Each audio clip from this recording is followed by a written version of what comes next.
earthquakes, floods, tsunamis. But why does this happen? One of the things we gain from these disasters, it is actually a reminder of Allah subhanahu wa ta'ala, is that it reminds us of the reality of death. But as Allah subhanahu wa ta'ala has ordered us in the Quran when He says, fear Allah as He ought to be feared, and do not die except for in the state of Islam.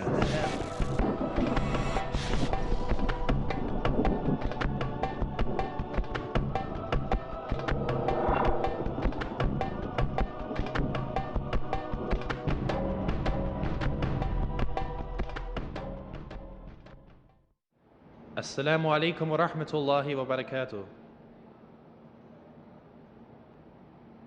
Bismillahi walhamdulillahi wassalatu wassalamu ala rasulillahi wa ala alihi wa sahbihi ajma'een. The speaker of this session will be our brother Abdur Raheem McCarthy from the USA. A bit of a background on brother Abdur Raheem. He accepted Islam in 1994 and traveled to Sudan to study Islam. Abdur Raheem later relocated to the Kingdom of Saudi Arabia to study the Quran, Tajweed, and the Arabic language. He was accepted into the Islamic University of Medina and enrolled into the Arabic Institute, and then graduated from the Faculty of Da'wah and Usuluddin. Brother Abdur Raheem has since taken up many teaching roles in Sudan, and currently is the head of the Islamic Studies Department of the Sudanese Oxford Academy in the city of Khartoum. He is also very active in various fields of da'wah, such as hosting a weekly TV show on Taiba TV in Khartoum and lecturing at various da'wah centers, as well as delivering the Jummah khutbahs regularly in the masajid of Sudan. So I would like to invite to the podium our brother Abdur Raheem McCarthy from the USA to deliver the topic, a reflection upon the world's disasters. Brother Abdur Raheem McCarthy.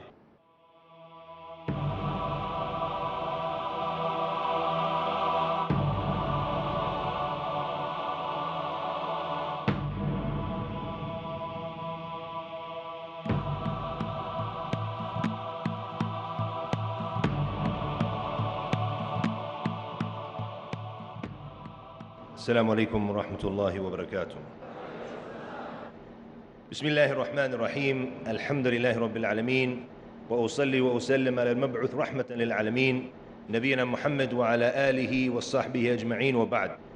When you talk about the disasters, the earthquakes, the tsunamis, and we've seen a lot of these in the last couple of years, whether what happened with the tsunami that affected so many countries, whether what happened in China, in Burma, all of these great disasters that happened. Also, other hardships and trials and tests, as we see what happened in different terrorist acts throughout the world. What happened recently in Gaza, what happened in the jails, Abu Ghraib, where people were tortured, what happened here in Mumbai not too long ago, what happened on 9/11 and on 7/7 and in Madrid. All of these are disasters. They're disasters of different types. But the question that needs to be asked, is there any positive side to these disasters? Can we benefit as Muslims from these disasters or not? This is what, inshallah tabaraka wa ta'ala, we want to talk about in today's lecture. Because as you know, these things have happened, but can we benefit from these things or not? What is the answer? Is there any good? Because what's apparent, something that's a disaster, there's no good in it. Who can answer me? Is there any good in these things? There's no good. Oh, there is. Nobody wants to answer? Hey, brother. Huh? It depends. Huh? Ibra. Ahsan. So he's saying there's ibra. We can reflect on it. That's why the lecture is entitled Reflecting.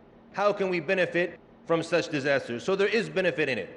And if you look at the hadith of our beloved Prophet sallallahu alaihi wasallam, when he said, "Ajaban li amri al-mu'min, fa inna amrahu kulluhu khayr," that it's strange the affair of the believer, because all of his affair, it is good. وَلَيْسَ هَذَا إِلَّا لِلْمُؤْمِنِ, and that is only for the believer. Because the believer, as it came in the hadith, if he is given something that is good or something good happens to him, shakar fakana khayrun lahu, that he thanks Allah subhanahu wa ta'ala, so it was actually good for him. And if he is afflicted with something, sabr, then he was patient, so it kana khayrun lahu, so it was good for him as well. And this hadith, I'll tell you two quick stories that happened to me. This hadith actually saved me from being embarrassed several times. And I mentioned this recently to the brothers in Canada when I was there, is that one time when I left Saudi Arabia, I went back to live in Sudan, and Sudan is very hot. And the situation during that Ramadan, it was the first time I fasted Ramadan there in over 13 years. And it was very hot, and the electricity kept cutting off, and the water would cut off. So as I laid on my bed, and I didn't even have air conditioning at that time, I thought of this hadith, the hadith of the Prophet sallallahu alaihi wasallam, ajaban li amr al-mu'min. So subhanallah, I thought, is there any benefits in this? What are the benefits in sitting here in this hot room, sweating, with no running water, the electricity cut off? Alhamdulillah, I was able to gather 20 or 30 different benefits that we can benefit from that situation. I was asked to give a talk on the spot during the end of Ramadan when I prayed with one of the mashaykh in his masjid for Jum'ah. And I didn't know what I was going to say. So then I thought about this and I made this my talk. Also a second time this year, at the beginning of Ramadan, the AC was not working in our masjid. So we stood there and we're coming for Taraweeh. And as you know, in Taraweeh we want to focus on benefiting from the salat, from listening to the Quran. But it was so hot inside the masjid that we were sweating and sweating and sweating. It was very difficult. But also there was great benefit in this because this reminded us of the Qiyamah, when we will stand in front of Allah subhanahu wa ta'ala on the Day of Judgment. So I based my talk also then, when our Shaykh asked me to give the talk after the 4 rak'ats, that we remind ourselves, even in these difficult situations, about the day when we'll be standing in front of Allah subhanahu wa ta'ala to be held accountable for our sins. So the answer is, we can benefit from these disasters. And before I start to talk or listen to points in how we can benefit, I want to mention two principles. Qa'idatain, two principles. And the first one is that Allah subhanahu wa ta'ala, He is the Hakim. He is the all-wise subhanahu wa ta'ala. From His names is the Hakim. And the hikmah is putting something in its proper place. The definition of al-hikmah, of wisdom, is putting the things in their proper place. So anything that happens in this world, whether it seems to be a disaster or something that's evil, we must realize and remind ourselves that it has only happened through hikmah. Even if we are not able to realize what the hikmah, what the wisdom is, we must realize that Allah subhanahu wa ta'ala has never done anything and never allowed anything to happen except for hikmah. And the second principle is that Allah knows and we do not. Perhaps something we might see it to be evil and it's actually very good for us. As it came in the Quran in Surah Al-Baqarah, وَعَسَى أَن تَكْرَهُ شَيْئًا وَهُوَ خَيْرٌ لَكُمْ, that perhaps you will dislike something and it's actually good for you, and perhaps that you will like something, وَعَسَى أَن تُحِبُّ شَيْئًا وَهُوَ شَرٌ لَكُمْ, that perhaps you will love something and want something, but it will be worse or will be bad for you. And also, if you look at the story in Surah An-Nur, when Allah subhanahu wa ta'ala was talking about the story of Al-Ifk, when the munafiqeen, the hypocrites, they accused our mother Aisha radiallahu anha of something that she was free of. And alhamdulillah, Allah subhanahu wa ta'ala made that clear that she was free of this later. But in the beginning, nothing was said to the Prophet sallallahu alaihi wasallam from Allah subhanahu wa ta'ala. And the munafiqeen started to spread rumors about our mother Aisha radiallahu anha.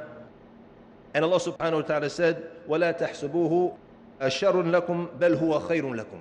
Do not think that it is evil for you. Don't think that it's something evil. In fact, or however, it is actually something that is good for you.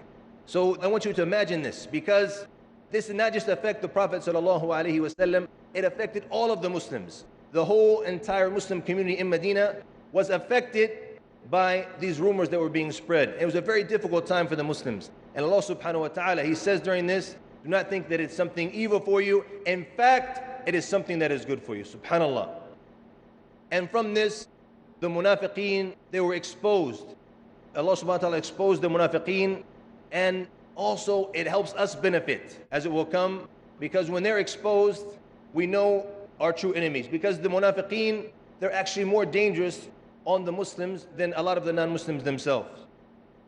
Also, it showed the status and the level of Aisha radiallahu anha in Islam. And the Sahaba used to come to her, and the Tabi'een after them, they would come to her and ask her for fatwa. In fact, she is one of the biggest scholars of Islam, one of the biggest scholars of hadith, one of the biggest scholars of fiqh and tafsir, radiallahu anha, and she's a woman. So this story showed the greatness of this woman, and it raised in her status, radiallahu anha. Also, if we look at it as an example of a lot of the scholars of Islam that were put in prison. If I were to ask anybody now, would you like to go to jail? Spend some time in jail? Obviously, none of us would. Nobody wants to lose his freedom. But a lot of them, when they went to jail, they benefited a lot. They benefited themselves, and also they benefited the Muslim Ummah. If you look at the big book, Al-Mabsut, and the Hanafi fiqh, it was written by the author as he was imprisoned in a well. His students would come to him and they would write the book for him. So this book was written as he was imprisoned in a well. Also Ibn Taymiyyah, rahimahullah, some of his books were written as he was in prison. And the scholars of Islam who have been imprisoned, they mention the benefits they find during the prison.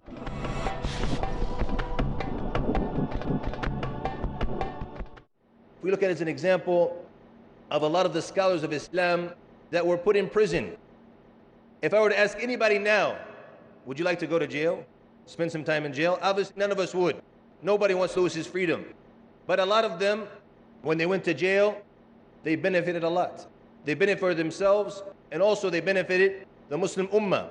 If you look at the big book, Al-Mabsut, and the Hanafi fiqh, it was written by the author as he was imprisoned in a well. His students would come to him and they would write the book for him. So this book was written as he was imprisoned in a well. Also Ibn Taymiyyah, rahimahullah, some of his books were written as he was in prison. And the scholars of Islam who have been imprisoned, they mention the benefits they find during the prison. Imam Ahmad ibn Hanbal, rahimahullah, he said, "Ma hafadtu al-Quran illa fi usr," that I did not memorize the Quran except for in a time of difficulty. لأنني ما سألت الله أن أحفظه في اليسر. He said, because I did not ask Allah to memorize the Quran in ease. So he said, ما حفظت القرآن إلا في السجن, that I did not memorize the Quran except for when he was in prison. It's important that we point out that Imam Ahmed, as you all know, or anybody who has read his seerah, that he memorized the Quran when he was 7 years old. And then he started to busy himself with the knowledge of hadith and memorizing the hadith and the asanid, the narrations of the hadith and the narrators and all of this. So he felt that his memorization of the Quran had become weak. It was not at the level that it should be, and he never was able to get the Quran down again except for when he was in jail.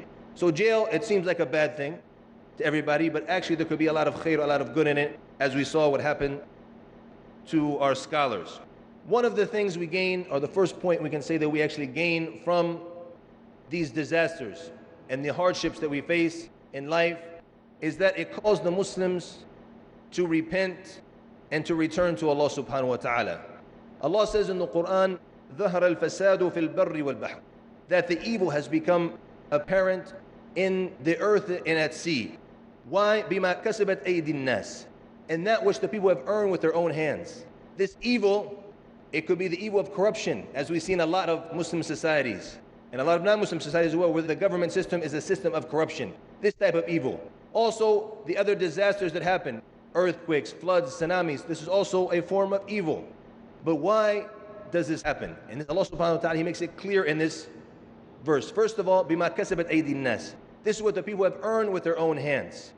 And then He says subhanahu wa ta'ala, يُذِيقَهُمْ بَعْضَ الَّذِي عَمِلُوا لَعَلَّهُمْ يَرْجِعُونَ, for Him to let them taste some of what that they have done, meaning by their deeds with their own hands, perhaps that they will return, to Allah subhanahu wa ta'ala. So when we see these disasters, we see these hardships and calamities, it is actually a reminder of Allah subhanahu wa ta'ala and a call for us to repent to Allah subhanahu wa ta'ala and to return to Him and to implement our Islam in our lives. Also, it is one of the ways that Allah makes us humble and obedient to Him subhanahu wa ta'ala.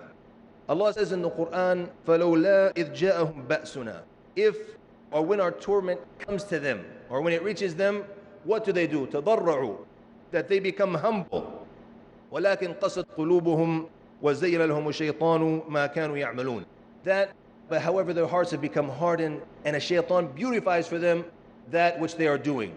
So Allah subhanahu wa ta'ala, He shows us through His signs, through these things, is that in these hardships, that we become humble, and we realize our need for Allah subhanahu wa ta'ala, as it will come shortly inshallah ta'ala as well.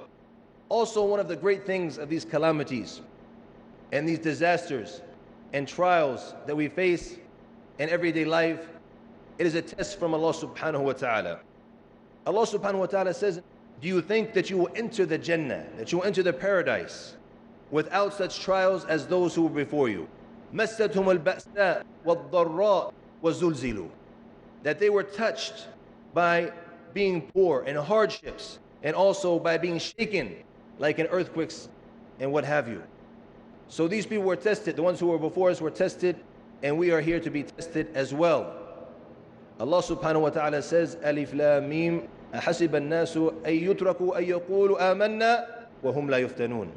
Do people think that they will be left alone to say they believe and they will not be tested? وَلَقَدْ فَتَنَّ الَّذِينَ مِن قَبْلِهِمْ فَلَيَعْلَمَنَّ اللَّهُ الَّذِينَ صَدَقُوا وَلَيَعْلَمَنَّ الْكَاذِبِينَ. So, and we have tested those who are before you, and so Allah will know those who are truthful, and He will know the liars. So we see in this verse also that we are here to be tested. Allah subhanahu wa ta'ala will test us and test our iman. And if you look at the difference between the Muslim and the non-Muslim, when you watch non-Muslims, or even sometimes on their TV shows, on movies, if something bad happens, what do they say? Why me? Why me? Some of them, they look up to the sky and they start to say, why are you doing this to me? What have I done to deserve this? Subhanallah.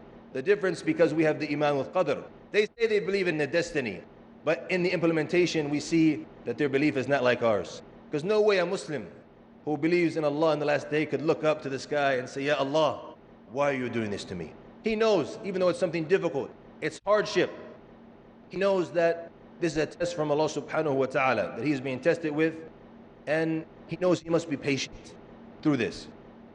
Also, the Prophet sallallahu alaihi wasallam has informed us that this dunya is the sijn of the mu'min. It's the prison of the believer, and it is the Jannah of the kafir, of the non-Muslim. And we gain through this that we are actually in a sijn, because our goal as Muslims is what? To reach the hereafter and to be successful in the hereafter. And this sijn, this prison that we're in, is the prison life easy? Life in prison, is it easy? Maybe none of you have ever been, but it's not. Even if you have seen it on TV, life in prison is very, very difficult. And so is the life we live in everyday life. It's very difficult, and it's a prison, as our beloved Prophet sallallahu alaihi wasallam said to us. Also, from the things that we gain from these difficulties is we realize that the human being is weak. We are weak as humans. Ya ayyuhan nas antumul fuqara ila Allah wallahu huwal ghaniyul hamid. O mankind, verily you are the ones who are weak and are in need of Allah subhanahu wa ta'ala, and Allah, He's the ghani, the rich, the one who is free of all needs, the hamid, the one worthy of praise.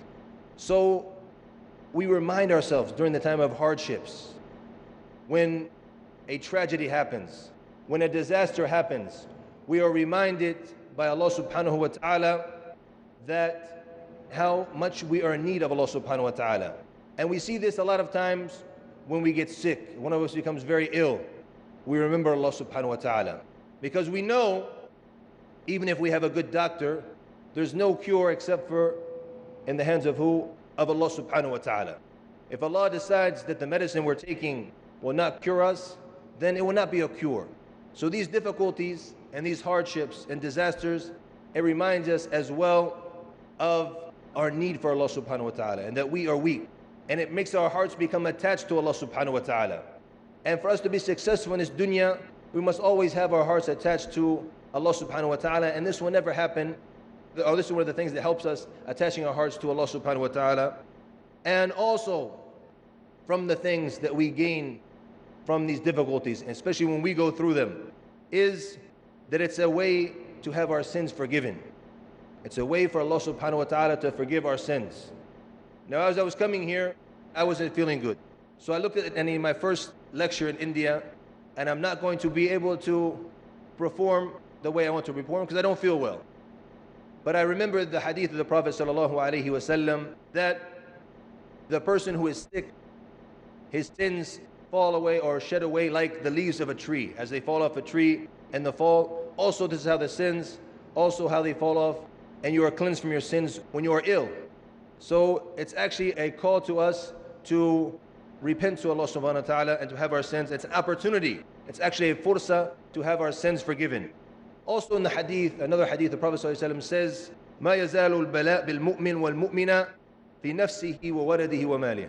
That the affliction, there will still be affliction, a permanent affliction perhaps, with the believing man or the believing woman, until with himself or his child or with his money. He will be afflicted until he meets Allah. حَتَّى يَلْقَى اللَّهَ وَلَيْسَ عَلَيْهِ خَطِيئَةٌ. So we can see some people are afflicted by a permanent disease, by a permanent sickness. Some people might be handicapped or crippled. And this is a bala a lot of us have been afflicted with. And this will raise in our status and will forgive us from our sins until we meet Allah subhanahu wa ta'ala and we are free from all of the sins and all of the bad deeds that we have done throughout our lives. Also, as we mentioned, one of the benefits we gain through the hardships in life and the difficulties that we face as a ummah is exposing the munafiqeen. And as I mentioned before, the munafiqeen are the most dangerous, the hypocrites, the most dangerous people on the Muslim ummah.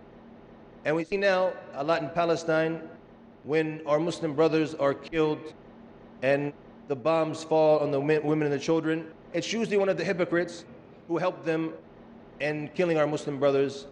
Wallahu musta'an. So the hypocrites, they're dangerous on the Muslim society.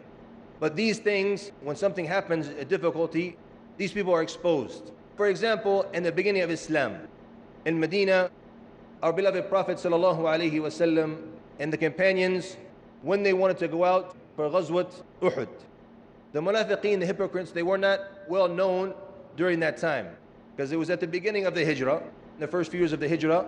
So when the army left to go out to meet the army of the mushrikeen, a big part of the army decided to return and go back because they were hypocrites and they didn't want to fight. They didn't want to die for La ilaha illallah Muhammad Rasulullah because they don't believe in it. So this exposed them to the Muslims.